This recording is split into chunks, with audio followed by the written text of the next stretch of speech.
Welcome back to the Kojima Productions Report. This is session number 3 of the Kojima Productions Report. It's very exciting. So we've got a lot of stuff to cover, including some Kojima Productions related news. We're going to open up the mailbox and do some house cleaning items. But first, before I get into all that, I want to introduce my very special guest. I called him out on my first session.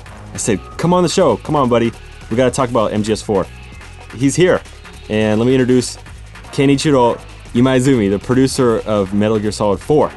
Hi. Welcome. Welcome to the show. Come on. Yeah. Yeah. Thank you so much for joining. No problem. Right before we started recording, you mentioned that this is the first time you've heard your voice. Yeah, this is kind of weird. So you never recorded anything off of an answer machine or said, leave a message and you didn't hear your own voice? Right. Well, because long time ago, like when I was a kid, I tried, record my voice on a tape recorder, right. And I listened to it, but that was a long time right, ago. Right, your voice is completely different now. Yeah, so then I'm really nervous, because it's very strange. Well, I can understand that if it's the first time you've heard your voice in 20 years. Yeah, 20 years, 30 years, something like that. Then I can understand that. Yeah. Well, before I get into asking you questions for this interview, I want to get into some news items, actually. A few weeks ago, before Gamers Day, Mr. Kojima showed up at the Grasshopper Party in Shibuya. You didn't go, did you, Ken? I went to somewhere else. You were somewhere else. Yeah. You're at World Hobby Fair? Yeah, World Hobby Fair. Right. It's too bad you didn't go to the Grasshopper show because it was pretty cool. For all those who aren't aware of Grasshopper, they're the developers of Killer 7 for GameCube and PlayStation 2. That was published by Capcom. And a very cool game. And Grasshopper fans are really hardcore, even more hardcore than Metal Gear fans, I think. And so the director of Grasshopper, his name is Suda51, he kind of secretly invited Mr. Kojima to join. Mr. Suda was on stage talking about Killer 7, talking about adventure games, and they're playing Killer 7 music with his band. It was very cool. And then he invites Mr. Kojima on stage, and everybody was pretty surprised. I mean, maybe they weren't surprised because they saw a lot of Kojima Production staff in the audience. So I think you kind of put 2 and 2 together. But yeah, it was still fun. So they got up on stage and talked about adventure games. I don't know if you're a big fan of adventure games. Well, I used to play those games. Right. Yeah, a long time ago. It's funny because that's what they kind of focused their talk on, was how important adventure games are, even though they don't sell well. It's important to that's too bad. To keep the genre going. But one other thing I wanted to address about this Grasshopper Party that was really interesting is that the audience was like 70-75% female. Really? Yeah. You would think that Killer 7. Gosh, I missed it. Yeah, it's exactly. You're at World Hobby Fair with a bunch of 10-year-olds. Yeah, kids. A bunch of kids. And you're missing out on the Grasshopper Party. When I picture Killer 7 fans, not to be rude but I picture a lot of just like kind of crazy guys, like a little bit something wrong upstairs, the game's pretty demented. I love it, but yeah, there was like 75% women there, and I think that has to do with adventure games in general, where it just attracts a lot of females. Really? That's just my personal opinion. I don't know about you, but I think females like adventure games. How about MGS4? Let's bring in the female audience. Okay. Let's go adventure style. Okay. Point and click. Okay. Is that confirmation? No. Oh, okay.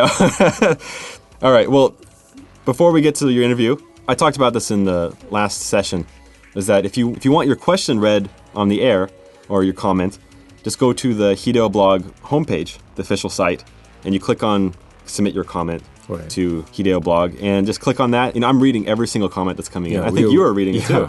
And so it took me a long time. There's a lot of comments. Of them, yeah. Access has been much higher than I was expecting, and we're just really lucky to have everybody from around the world listening. It's so cool. So I've got a couple questions that I'm pulling out from the hundreds of responses that we got. Let me just get right to them. Sure. Okay. So first one his name is Scale B. Thank you, Ryan, for bringing Hide-chan to English speakers from around the world. I'm definitely looking forward to Metal Gear Saga on DVD. Any idea when we can expect it? Well, I announced this at Gamers Day last month. Right. We don't have an exact date for Saga. It's a pre-order disc, so we can't say, hey, it's coming out this Tuesday. It's just in the general, we're saying mid-February because, this disc is getting to the retailers at different times, depending on the distance they are from the distribution center. Yeah, it totally depends on the retailer, right? Right. So it's not like a game, it's just like, it's a pre-order DVD. Right. So we're shooting for mid-February, so they should start trickling into the stores any day now. I hope that answers your question there, Scale B. And hey, why are you laughing? Scale B is a good name. Nothing. Go on. All right, we're going on to Skizno Gamer. Okay. He's got a question. Is the movie version of Metal Gear Solid 3 Snake Eater going to be in the American version of Subsistence? And what he's referring to is this third disc that kind of puts together all the cinematics for Snake Eater into a movie format. It's 3.5 hours. Right. That was released in Japan as on the third disc. And yes, it is coming to America as well on the limited edition set. Very exciting. So let's go on to next question. We got a lot of stuff to cover. Oh, back to another Saga question from, is it Zuki? Is that how you pronounce that? Zuki? Zoki? Zoki? I don't know. Ryan, how many volumes of Metal Gear Saga will there be? That's a question I'm often asked. The name is like a boring one. Right, Metal Gear Saga Volume 1. Yeah, that's right. So I don't know how many volumes there are going to be. But we're gonna try our best for sure. Saga, the Metal Gear Saga is Ryan's project, So just let him know. Let me know, or let Ken know. So, all right, next one. Next one is from Rockefeller, and he says the release date for Metal Gear Solid 3 Subsistence in North America, is it really March 14th? It is. It is. Really? It is. Yeah. 14th. Really? Yeah. March 14th, 2006. Put on your calendar and get the limited edition. Yeah. Right? Yeah. That was an easy one. That's good. And we got the last question. Okay. From Kojima. Who? His name is Kojima. Our Same boss. guy? Our boss. Okay. You wanna read his question? Okay. What's Hideo Kojima's home address? What's his home address? Well, Kojima, should we just tell him what Mr. Kojima's email or home address is? No. All right. All right. We're going to skip that question. Because I don't know either. I don't know either. I don't know either. If I knew, I would tell you, Kojima.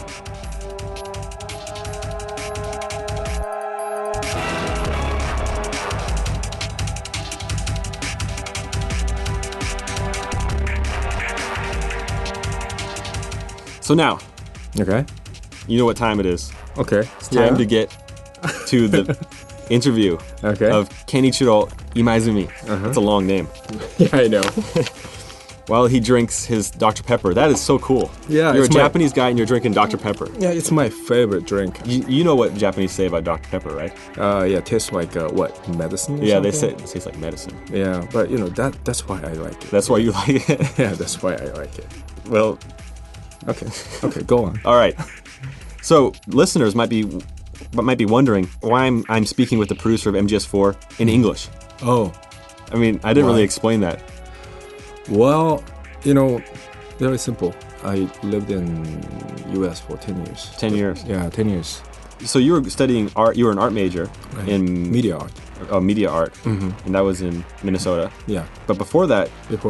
Where were you living? I can't say the state name, but, Deep South. Deep South in the United States? Yeah, United States. Okay, very vague. Very vague. Well, so you had a very unique American experience. Yeah, very rare, I think. But, the first time I got there, and that was normal. Yeah, you thought it was normal. Yeah, that was normal, but that was not. I mean, because I used to live with a host family. Mm-hmm. My first host family was a very rich guy, and he has like a house, huge house, like a palace, And some reason, my roommate kicked me out because he was a jerk. Then I finally I kicked out. You got kicked out from that palace. Oh, okay. Then I moved to my girlfriend's house, and that was very normal house, I thought. But I moved. I moved in the house. Then I was very surprised because the house has wheels. The house has got wheels. Yeah. You mean like a mobile home? Right. Okay. House has a wheels. Right. I know that's a very foreign concept to you.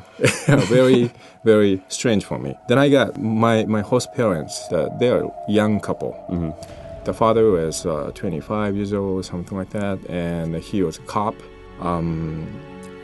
once he get mad and once he got drunk and he is totally wild. Right. And one day, there's the host parents, wife and husband got fight, and then they're like, yelling and screaming, and then host father said, "That's it," and then he got his shotgun and he went out and then he shot the cow by the shotgun. I was like watching. He shot the gun and then cow was like, falls over, and that was wild. Then I thought that's normal because before I go to U.S., right. I watch a lot of films and then like there are so many people got a gun. Right. Like so dirty. I thought normally they have a gun. Yeah. So when they get pissed off, they get pissed off. They go out in the back something. and shoot the horse or something. Yeah. I can reassure you that is not normal American life. Yeah, I know. I know. Now I know. Right. But at that time, I was like, holy cow. Well, the life in the Deep South was very, very wild, and that was fun too. I don't know how you could like stand that environment because you were also saying that sometimes. They're throwing like a can or cup at me. And they're like saying, like, go back to China. And you're like, no. I'm not Chinese. I'm Japanese. Tell me to go back to Japan. Yeah. Yeah, they got to get that funny. stuff right. Yeah. One question I wanted to ask you is, are you under a lot of pressure? I imagine you are as producer of Metal Gear Solid 4. Yeah, tell me about it. Yeah, well, it's really fun. Yeah. Fun to do this business. And, I'm great honor to be a producer of Metal Gear Solid 4, and I'm very happy. Yeah. But you have to do lots of stuff, and so much pressure, and very tough job. But it's fun. Well, that's why I'm doing it. That's why you're sticking with it. Yeah. But if there's anybody who can do it, I think it's you. One thing I've noticed that you're very organized. I think that's pretty important for a producer. But that's a fun part because we are making a game right now, right? And then we finished the brainstorming session, and we made a plot, and we are testing like on a PlayStation 3, right? And then we guess like what kind of game will be and what kind of graphic will be. So we're making a game on a new platform, right? The PlayStation 3, right? And we have been testing a lots of stuff like last year. For me, this is the first time to have like more than 100, people, this kind of big project. Right. So for me, the challenging thing is, try to organize this big production. Right. We gotta do something no one tried before. Right. I think you hit it. I think that's probably is the biggest challenge in making Metal Gear Solid 4 is, sure, putting on new hardware is tough, working with a lot of people is tough, but doing something new and exciting is probably the biggest challenge. Why? Yeah, because, he's coming. Mr. Kojima. Mr. He's Kojima making an appearance in the studio. Yeah. Oh, anyway. He should come down and sit and talk with us. Yeah, maybe. But he looks very serious right now. So maybe next time. Okay, let's move on. So a lot of people may be asking, where did you come into the projects? It wasn't for Metal Gear Solid 4, right? When you came in to be producer. You came into Kojima Productions a little bit before that, right? Before 4. I joined this production when they were making a Snake Eater. That time, they're having a crunch time. That was like hell. And everybody's so busy. And what I heard is that, you saved the project. That's the rumor going around. You saved Snake Eater. I don't know. Maybe that's true, but maybe not.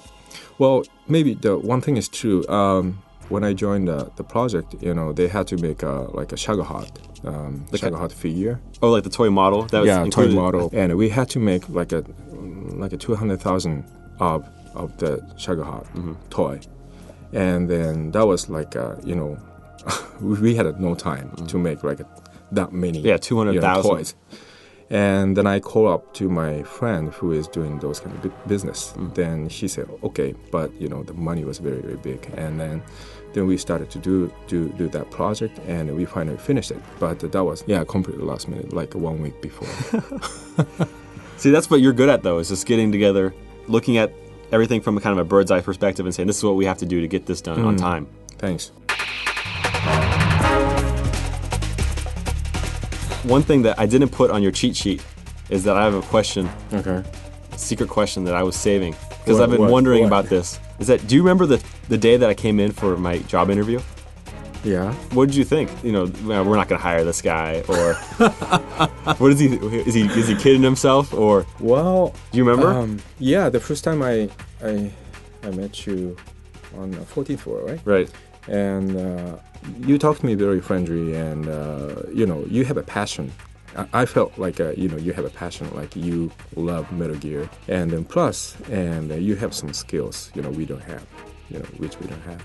So that's why we have finally decided to hire you. One thing I really remember from that time was that we talked a lot about God of War. God of War, yeah, that's right. I think we spent like a good 70-80% of the interview time talking about God of War. Yeah. Well, God of War was my favorite game. Mm-hmm. Then I met David Jaffer last year. Mm-hmm. And then we had a good conversation. And he is a very, very nice guy. I'd like to bring him on the show, actually. Yeah. David, are you listening? Yeah, David, come to Japan. I think we're about out of time, right? You got to go. Yep. So chug down that Dr. Pepper. And just remember, every Friday we're broadcasting the Kojima Productions Report now. Mm-hmm. If you subscribe to the podcast, we have a link on there. If you drag our banner into iTunes, it'll automatically set it up. So each time we upload the new session, this is going to automatically download into your iPod, and you can listen to it anywhere. So that's probably the most convenient way to get the report. So hopefully in upcoming broadcasts, I'm going to bring in, maybe David Jaffe. Who knows? But I know for sure that I'm going to bring in some other Kojima production staffers, particularly those who speak English.